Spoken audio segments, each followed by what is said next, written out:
of hours for his talk.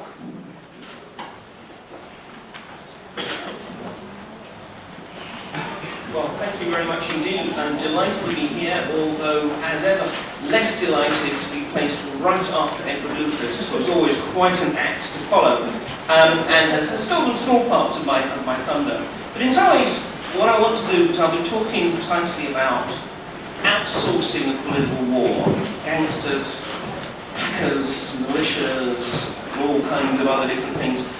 And in the context in which I'll be looking particularly at Russia, I will mention a few areas of similar traction with China, but particularly Russia, because in many ways this flows from a particular basic question.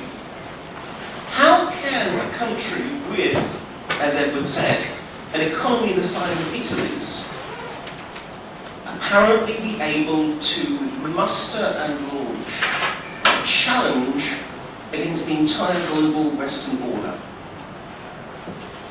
And the answer is, well, it's to be found in all kinds of different ways.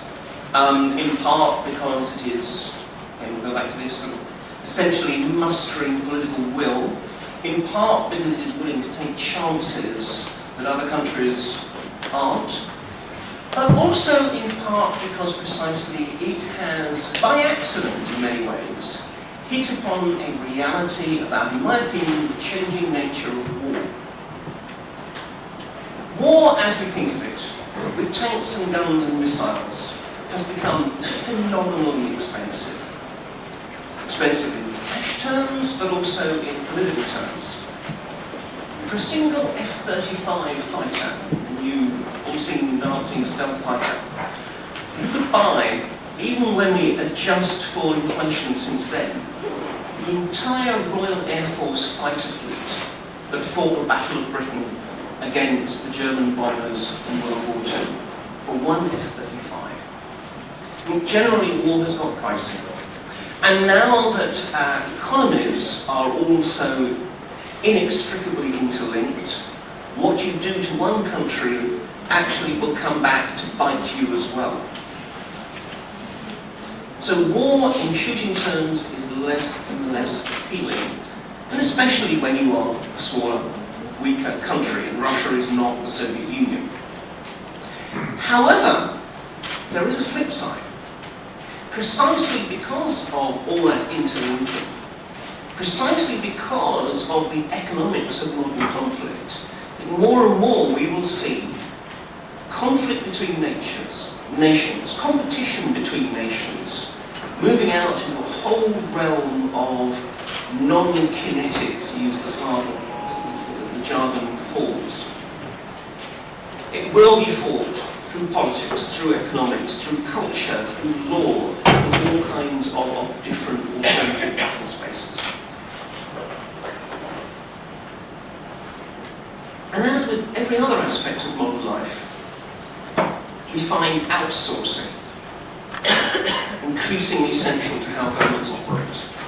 Governments outsource their health services, their rail networks, their computer coordination, I mean, usually with phenomenally bad results. That's another matter. And increasingly they're outsourcing war. Outsourcing war in the sense of mercenaries, the rise of the infamous Blackwater, which then became Z, which then became Academy. Every time you mess up badly, you just rebrand. And you've seen now the Russians with their own mercenary forces as well. But also outsourcing in a whole variety of other ways. From hackers to journalists. There are all kinds of other combatants of this new style of war. So, what I'm going to talk about is the essence of what I regard as, and to use the term that Edward raised, political war, and explain that and how I think it fits to Russia. Why so much of it is bottom-up instead of top-down? We have a tendency to think of the Russians as these grand strategic masterminds, and why that doesn't really apply. The kind of instruments that they are using, and then to conclude with the obvious and so what. What does it actually mean? What are the new challenges? But also, because there always has to be hope at the bottom of Pandora's box, what are the opportunities, the particular advantages we have in resisting that? So, we have a tendency, and look, I'm not going to get involved in the whole semantic dialogue about whether or not we should call it hybrid war. We shouldn't. But anyway, we're stuck with that as a term of art. But nonetheless, when we look at so-called Russian hybrid war, I think one of the key mistakes we make is to not realise that in fact there are two closely connected but different strands of approach. The military have, as has become infamously well known ever since Chief of the General Staff Gerasimov produced an article based on a speech he gave in 2013, which seemed to be laying out a blueprint for future war. The Russian military are, of course, looking at how they can use a whole variety of non-military means to prepare the battlefield for when their soldiers go into conflict. And we saw this particularly in Crimea, we saw it in the Donbass. The use of electronic jamming, the use of all kinds of different propaganda techniques, including disinformation. The use of political subversion to shatter the enemy's chain of command, lines of communication. But here's the thing, everyone else is looking at that too.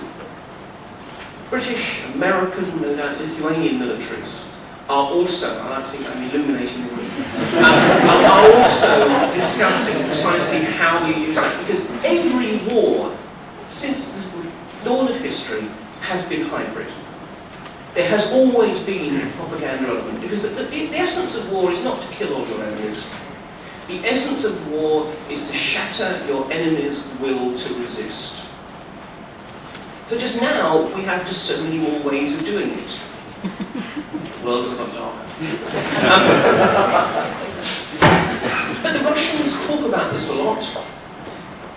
But one of the key reasons why the Russian military has been talking about this so much, particularly Gerasimov, who it's worth mentioning is not some deep-thinking military theoretician. He's an exceedingly competent tank commander, and also a fairly ruthless and brutal but effective manager of the military structure, which is basically his job.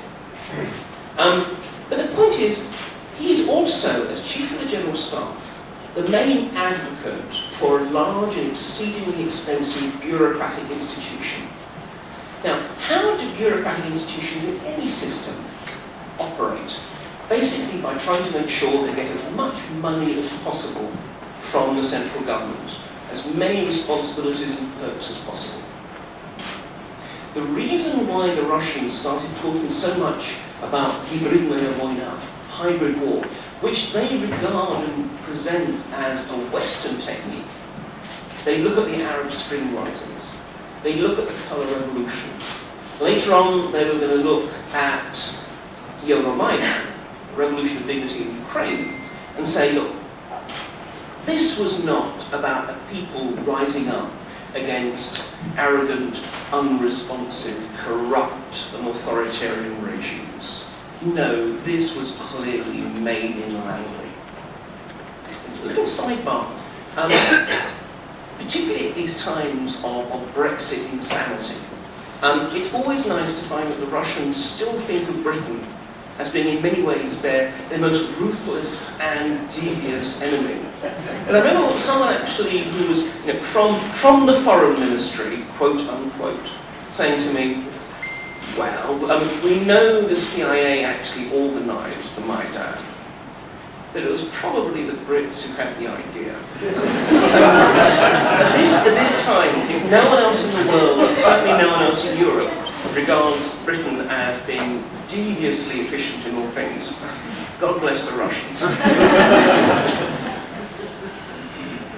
But anyway, this is it. The Russians had come to think that these various risings were simply the result of Western political technologies. That somehow the West had come across some magic means of destabilizing regimes they didn't like. And they felt that they were actually potentially in the crosshairs. Particularly what happened after 2011-2012, the so-called Bolotnaya protests in Russia. After the sort of cavalier way in which Putin and Medvedev just announced that they decided that they were going to swap back and Putin would go back to the presidency. And you had these protests, particularly in Moscow, where you actually had a peak over 100,000 people out on the streets, an extraordinary expression of dissatisfaction, disillusion and anger with what was happening. A sense of people that they actually wanted to have a say in their own politics, their own future. But of course, from the Russians' point of view, this was, again, once again, made in Langley or made in the State Department. And I'm still really trying to track down exactly what was involved. But as I understand it, in autumn of 2012, within the Secretariat of the Security Council of Russia, which is part of the presidential administration, which is the dominant institution in Russia. It is essentially the chancery to Tsar Putin's court.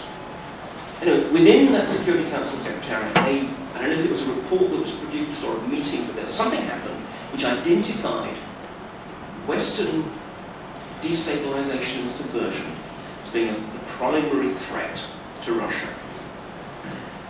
And therefore, Gerasimov and other people within the military, who are busy trying to advocate for all the money to buy their shiny new tanks and so forth, have to genuflect to that. They have to demonstrate to the Kremlin, yes, of course there's a threat, but don't worry, we're on top of it. We understand it, we have countermeasures, we are wargaming it. In other words, please keep on giving us the money. So in many ways, this is actually what the military is talking about. They're looking at all these different political technologies as simply ways of preparing the battlefield before you send in the troops, so before the shooting. And the trouble is that has somewhat mesmerized us.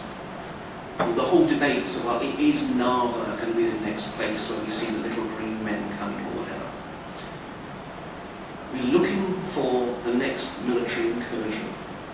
And in doing so, we miss what I think is the much more powerful challenge, which is coming not from being discussed within the military, but instead within the civilian national security establishment of the presidential administration and the Security Council. And they, I think, precisely have come to realize that these technologies are not just simply what you use before the shooting, they're what you can use instead of the shooting. They have a very, very strong sense of the fact that NATO, in aggregate terms, is more powerful. I mean, if there was a land war, first 2 weeks, basically the Russians will own the table, because they can deploy their forces more quickly and NATO is much slower to mobilize. But when it comes down to it, once NATO can get its forces together, once the Russians have outrun their initial supply lines, once they're running out of precision-guided munitions, things will begin to change. And there's all kinds of non-military things that NATO can do to the Russians. They're very aware of this. So the idea is, well, actually then, rather than trying to take on a powerful military alliance on its own terms, in other words, in military terms, we shift the battlefield to where they are weakest. And where are we weakest, as the Kremlin thinks of it? Precisely because we are a constellation of democracies, with all the internal divisions, disputes, disagreements that involves, within countries and between countries. Now me, I'm actually quite a fan of that. But on the other hand, from the Russian point of view, it's a vulnerability. And hence they are unleashing precisely what I think is best described as political war, in the terms that George Kennan, the American diplomat, architect of post-Cold War containment strategy, described in 1948. Which, I'm not going to give you the whole quote, but essentially is the use of all means short of war, all means short of military conflict. So everything from disinformation and economic instruments, all the way through to just propaganda and spreading your own ideology in ways that are entirely legitimate and normal. The whole point is, it's a full spectrum way to divide us, to get us too busy competing within our countries and between our countries, to be able to mobilize any kind of coherence in our responses to the Russians. To distract us, they have a sense that the West is essentially made up of attention deficit disorder societies, where today, this is really important, but then tomorrow, oh, shame, there's another issue which totally distracts us. And they're delighted by things like the migrant crisis, or indeed Brexit, which again act as major distractors. And also, thirdly, to demoralize us, to make us feel that actually Russia represents too big a threat, too unpredictable threat, and that therefore we need to make some kind of a deal. And the point is, unfortunately, within, well, to an extent, all, certainly, especially certain sort of European countries, there are those who precisely would like to see a deal made, would like to see something to placate Moscow, as if actually any deal would placate it. But that's the plan. But as I say, this is something that comes from the bottom up as well as the top down. In my own way of trying to understand how the system works, I'm increasingly calling this an adhocracy.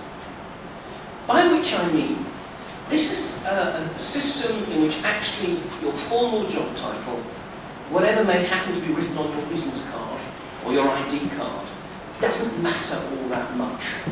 Your job is basically to do what the Kremlin would like you to be doing today, and to predict what the Kremlin would like you to be doing tomorrow.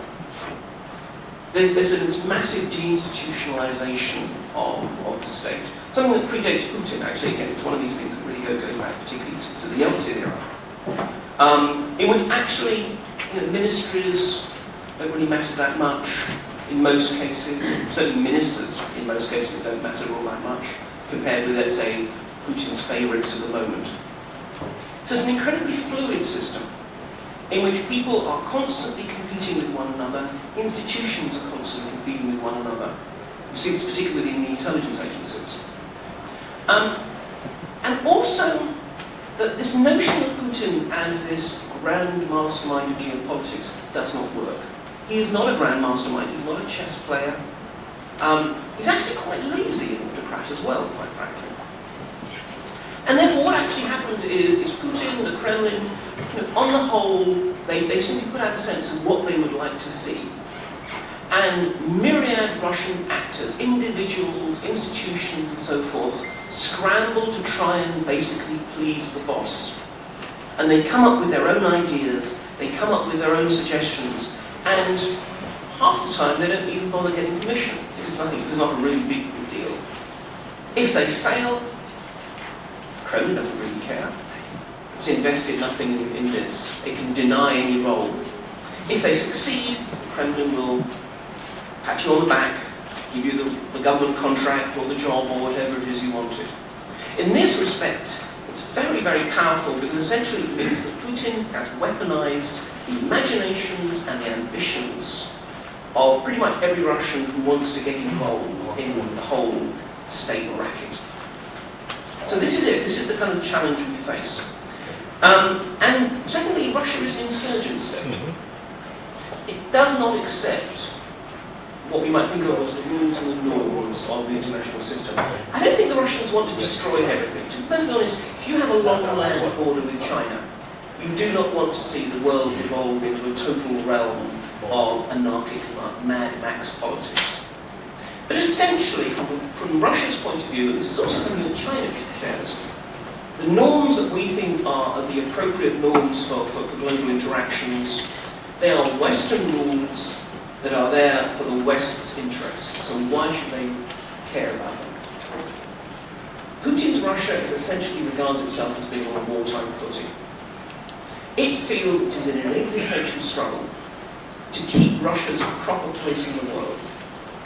Putin is, and again this is something that is obviously dear to the heart of any Brit, having trouble coming to terms with his own country not being a great global power.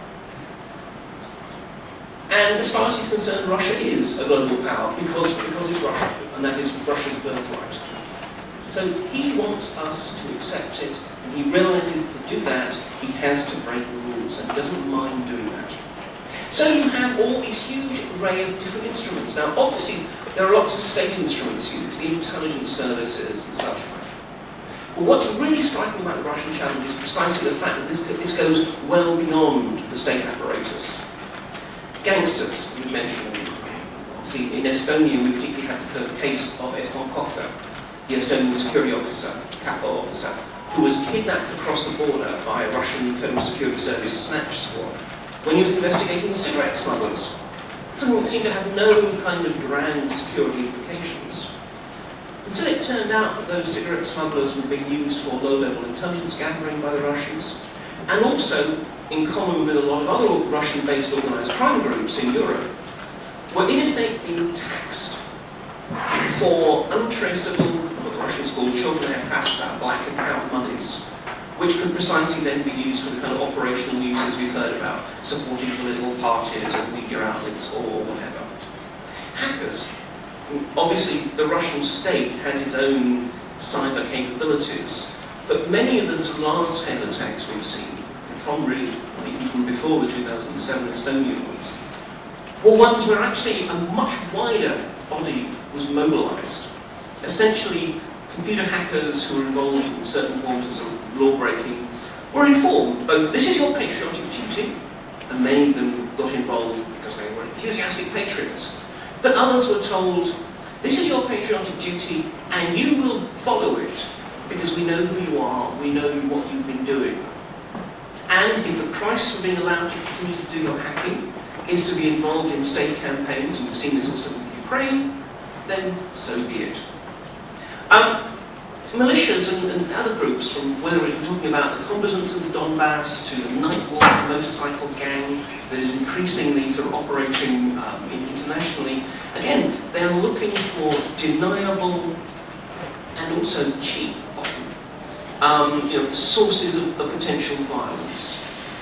But sub-state violence often. Donbass is a sort of a different case. Donbass is really born as auxiliaries of war. But if one looks at the sort of paramilitaries that we've seen being supported in Europe, if we look at the Night Wolves motorcycle gang and so forth, these are not people who are going to take over a country. And where they tried that with distinct lack of success in Montenegro. But they are precisely the sources of violence who can destabilize or who take advantage of existing problematic conditions. On a more wide, sort of serious scale, we have mercenary organizations. We've heard about Wagner, which fought first in the Donbass, then Syria, and now is cropping up in all kinds of locations, from Venezuela to the Central African Republic to Somalia. Now, in some cases, I think these quote-unquote Wagner forces are actually Russian special forces, just simply wearing a different jacket. But nonetheless, I mean, it is clear that they're looking for alternative ways of also being able to deploy violence. And this builds on an existing pattern.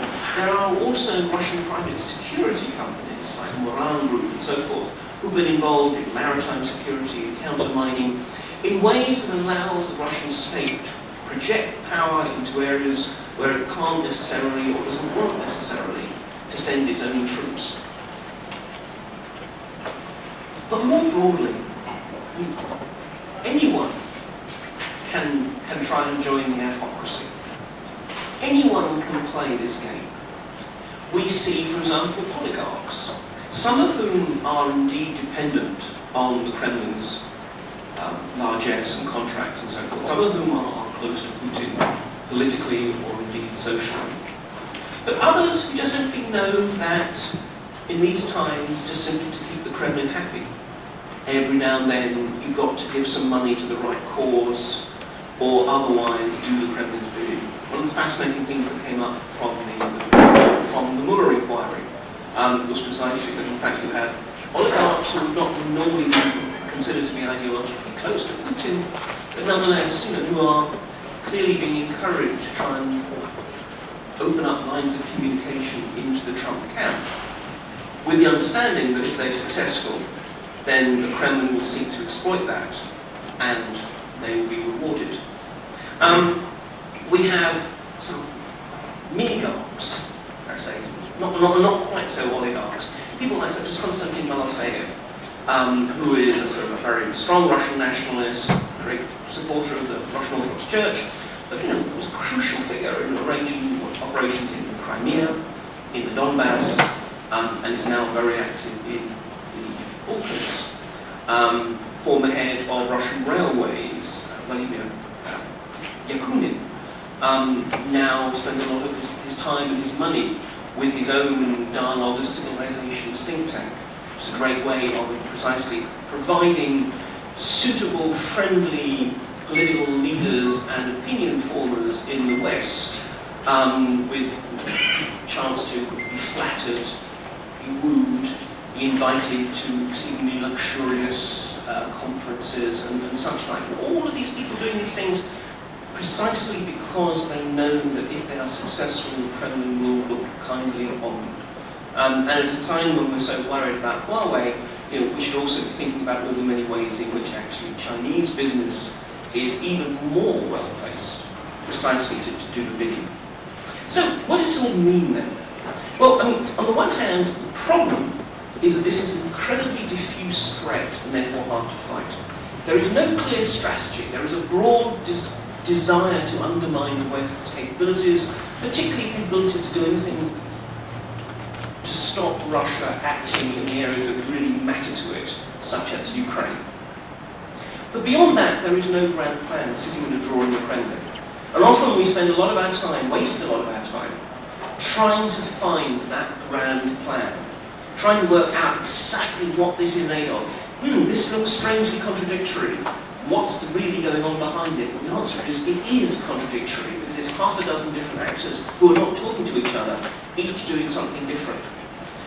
The metaphor that I often use is that we are trying to fight a great white shark, a single, incredibly lethal beast with one controlling, admittedly rather small brain. Actually, what we face is a shoal of piranhas, each of which individually is much less formidable. The point is, while we are dealing with one of them, the rest of them are eating the flesh off our back. So this kind of diffuse threat that relies on the fact that we're looking for a grand plan, and also that we have a tendency to side over the West. We have a tendency to think of economic conflict as being different from intelligence activities, diplomacy as being different from disinformation. These are distinctions that the Russians do not recognise and regard as rather arid. But they are delighted to take advantage of the fact that we regard them as important. On the other hand, though, it is also, as a result of being so diffuse, it's hard to control. And a lot of these attacks, a lot of these various forms of political warfare are very, very stupid, or counterproductive, or not well thought through, or actually quite easy to resist. Again, we need to be a little bit more self-confident, I think, and a little bit more aware of actually many times in which we do successfully manage to resist them. And also that in fact this outsourcing is often a very inefficient way of doing things. I mean, there is a reason why states move from tax farming, in which you just basically let a whole bunch of magnates raise tax as long as they pay a certain amount in advance to the state, and we moved into a state taxation system, because it's more efficient.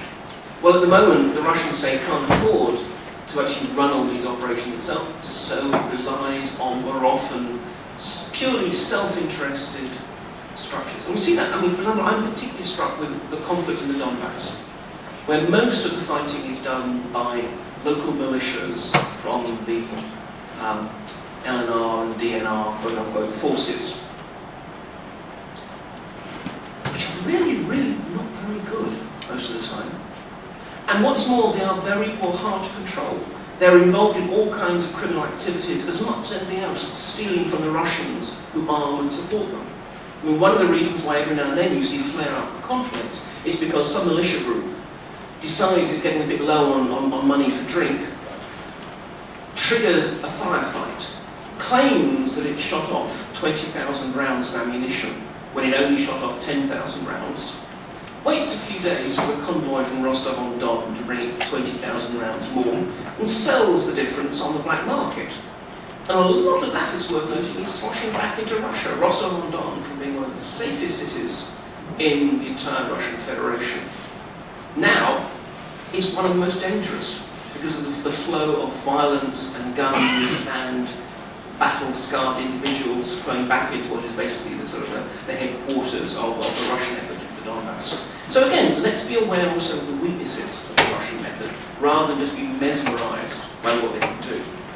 But the final point is this.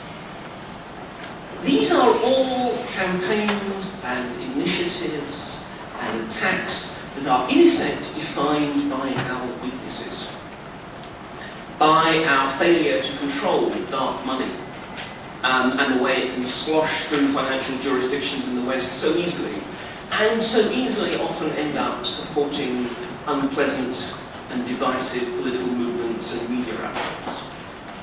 Our failure to build resilience against all these various types of attacks, something that obviously some countries, and we'll be hearing about Finland and Estonia and so forth, have been doing much better, but generally across the West we have been doing really quite badly. Our failure often to actually incorporate communities and win the narrative in advance. I mean, the reason why people are voting for all kinds of unpleasant political parties and such like, the reason why people are willing to believe such nonsense put out by the disinformation outlets is because, in effect, we have got lazy. We have allowed communities to emerge who basically assume that their governments are lying to them, who actually feel that they are left out, who feel that they are the losers from globalization and so forth. These are what give the Russians their opportunities. They could not do what they do otherwise. They have no magic mind control powers, any more than Bolotnaya was actually built in Langley. Well, all of these current challenges that we face actually are all rooted and shaped by our own weaknesses. And in this respect, and this is why it's particularly appropriate to be talking about these problems under the auspices of the Sakharov Centre. Because actually so much of the ways in which we respond on a strategic level rather than a tactical level. I mean, there's things you have to do about cyber attacks there and then, fine. But in a grand scheme of things, again, I mean, I'm conscious that I'm basically just echoing the point there that you were making before, it's actually, if we really want to be able to resist these kind of challenges, then we deal with them systemically, we deal with them politically, we deal with them socially, on our own territory. No one forces people to take bribes from the Russians. No one forces our banks to be open to dark money. We allow this to happen, and the Russians say, thank you very much indeed. We'll take advantage of that. And why this is particularly a challenge, because I think Russia is in many ways, I wouldn't say it's a necessarily declining state, but I think that the Putin moment is fortunately going to prove to be a eventually limited period in history. And this is a kind of a toxic aftermath of losing the empire as much as anything else. But there are all kinds of other challenges in the wings. There is China, there are non-state actors, and there is whoever is going to be the next insurgent state in 5 years, in 10 years, in 15 years' time. The more we learn about it now, it will never get easier, it will never get cheaper to address. If we learn about it now, we will save ourselves a lot of hassle in the future. Anyway, I will stop there, so leave time open for questions, comments, or indeed furious rebuttals. First, with regard to the comment that you made about all those actors around the Kremlin who try to figure out what Mr. Putin wants and kind of offering the advice to him. If I understood you correctly, you presented President Putin as a lazy autocrat who doesn't really care. The question is, what makes you believe, and what is the data based upon which you make this conclusion? My second question, with regard to the so-called local DNR and LNR militia that you mentioned in your talk, what kind of a local militia are we talking about in this case, knowing that there are Russian officers kind of occupy the region and are fully in control of the region? And my last third question with regard to your tweet dated October 5 last year, when you cited my report, 30 Minutes update was published, basically comparing it to one of the propaganda produced by one of the Kremlin think tanks. Thank you. Okay, we'll take them in order. In terms of Putin being a lazy autocrat, which is not the same as not caring. I mean, I think the fact of the matter is, there is a pervasive sort of sense, first of all, that Putin is no longer anything like as effective or as active in governing the country generally as he was in his first two presidential terms.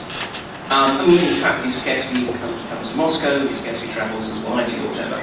He clearly is still the decision maker for major decisions, particularly for the allocation of major contracts, because that's basically just money for his mates.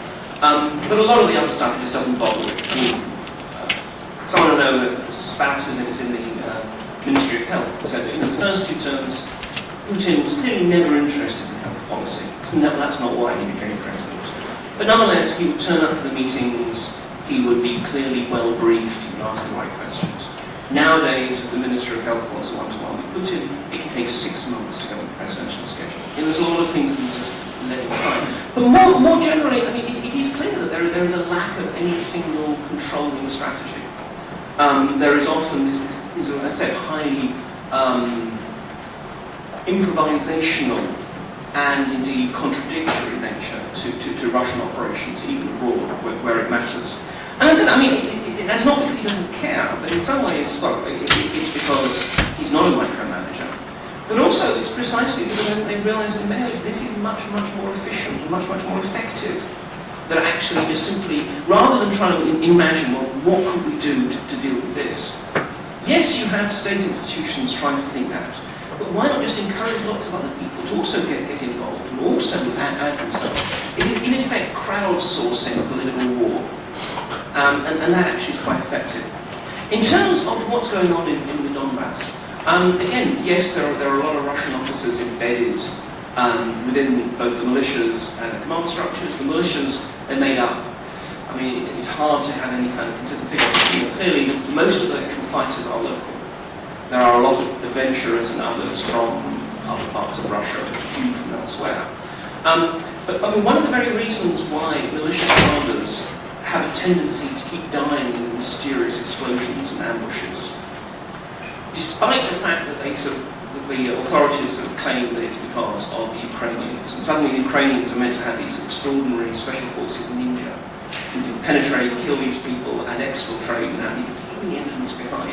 It's clear that the Russians have to, from time to time, kill their commanders who step out of line, probably Sakharov most recently. This is a war that has been fought on the cheap. It is not one in which they want to deploy large numbers of Russian troops, because that's expensive, politically as well as momentarily. And therefore, they are simply relying on quite weak command structures, and often quite corrupted command structures. Just putting, a small team of 3 officers in charge of a militia regiment is quite unusual.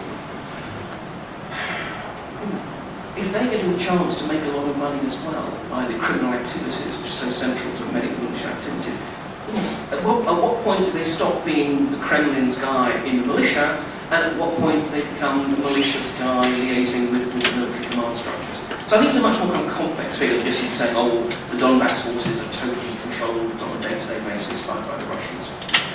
In terms of that report, I think it speaks to a sort of wider concern. I mean, my concern is, and it's not something I would kind of raise on a public forum, but since you have raised it, is that I felt that you were very, very quickly assuming that people who present perspectives which might be at all positive or favourable to the Kremlin's line are doing so because they have been suborned by the Kremlin, or because actually that it's not a sort of a genuine belief.